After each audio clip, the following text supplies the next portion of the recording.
চলো ক্লাসটি শুরু করি। তোমরা ডাকটি এখানে লক্ষ্য করো, বার্ষিক 6% হার সরল সুদে 6 মাস পরে 1000 টাকার স্ববৃদ্ধি মূলধন কত হবে?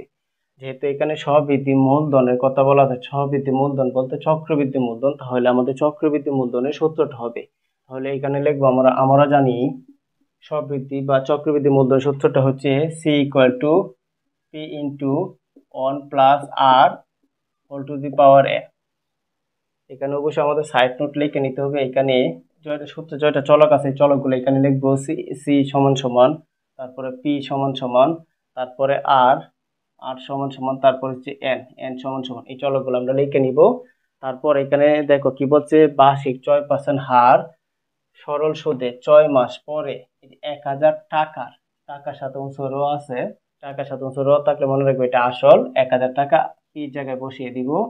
তারপর স্ববৃদ্ধি মূলধন কত হবে, চক্রবৃদ্ধি মূলধনটা বলছে বের করার জন্য, এটা প্রশ্নবোধক চিহ্ন রাখবো। এখন আর এর মানটা আর এন এর মানটা বের করতে গেলে তোমরা এখানে লক্ষ্য করো, এখানে কি বলছে 6 মাস, মাসিক 2 মাসিক 3 মাসিক 6 মাসিক, 2 মাস অন্তর অন্তর, 3 মাস অন্তর অন্তর এরকম থাকে, তাহলে এটার জন্য মাসিকের জন্য এন এর সাথে গুণ করতে হবে আর আর এর সাথে ভাগ করতে হবে। এটা কিভাবে করতে হবে তোমরা দেখতে থাকো, তাহলে বুঝতে পারবে। 6 মাস অন্তর অন্তর, তাহলে আমরা বছরে কত মাস, বছরে 12 মাস, 12 মাসের মধ্যে 6 মাস অন্তর অন্তর হলে বছরে কতবার দিবে, 2বার। আমি তোমাদের ভালো করে বুঝিয়ে দিই। 1 2 3, মানে যে 12 মাস লিখলাম, এই যে 1 থেকে 6 মাস দিবে একবার, আবার 7 থেকে 12 মাস এখানে দিবে আরেকবার, তাহলে কতবার দিবে, 2বার। এটার মধ্যে কতবার দিবে, 2বার। কথাটা মনে রাখবে, এই দুইটা আর এর সাথে ভাগ হবে, এন এর সাথে গুণ হবে, আর এর সাথে ভাগ হবে, এন এর সাথে গুণ হবে। তাহলে এই যে এই আর এর মানটা কত, 6%, 6% এখানে লিখবো। লেখার পর এটার সাথে আমরা 2 দ্বারা ভাগ করব, যেহেতু মাসিক বলা আছে, মাস এই 6 মাস বলা আছে, 6 মাস বললে এটা মনে রাখবে আর এর সাথে ভাগ হবে, এন এর সাথে গুণ হবে, যত পাইবা। 6 মাস বললে বছরে 2 পাইবো, 2বার পাবো। আর যদি 3 মাস অন্তর অন্তর বলে তাহলে বছরে আমরা 4বার পাবো। আর 4 মাস অন্তর অন্তর বলে তো বছরে আমরা 3বার পাবো। আর যদি বলে 2 মাস অন্তর অন্তর তাহলে আমরা বছরে 6বার পাবো। যত পাবো তত দ্বারা আর এর সাথে ভাগ আর এন এর সাথে গুণ হবে। আর এর সাথে 2 দ্বারা ভাগ করলে 6% 2 দ্বারা ভাগ করলে হবে 3%। 3%কে যদি আমরা বের করি, পার্সেন্টারে আমরা এই ভাগ করে নিতে হবে, পার্সেন্ট আমরা সরিয়ে নিতে হবে। এটা বের করার নিয়ম হচ্ছে সংখ্যাটা উপরে থাকবে আর পার্সেন্টের জন্য 100 নিচে আসবে। আমরা ভাগ করলে পাবো 0.03।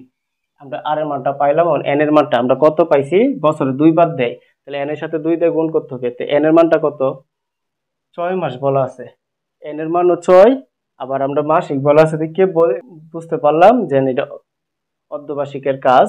তাহলে আমরা এন এর মানও 6, আবার অর্ধবার্ষিকের জন্য আমরা বছরে 2বার দিবে।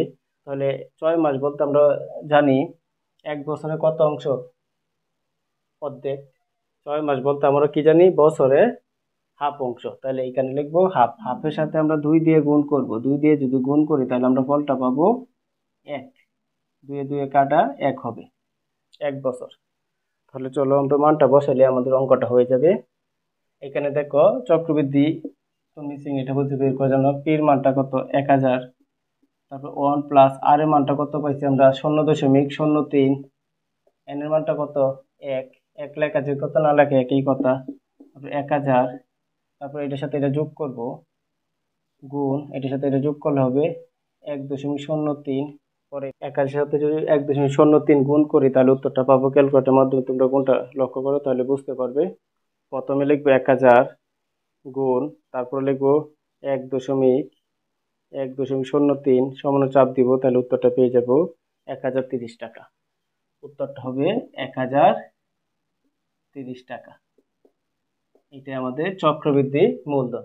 আশা করি এটা বুঝতে পারছো।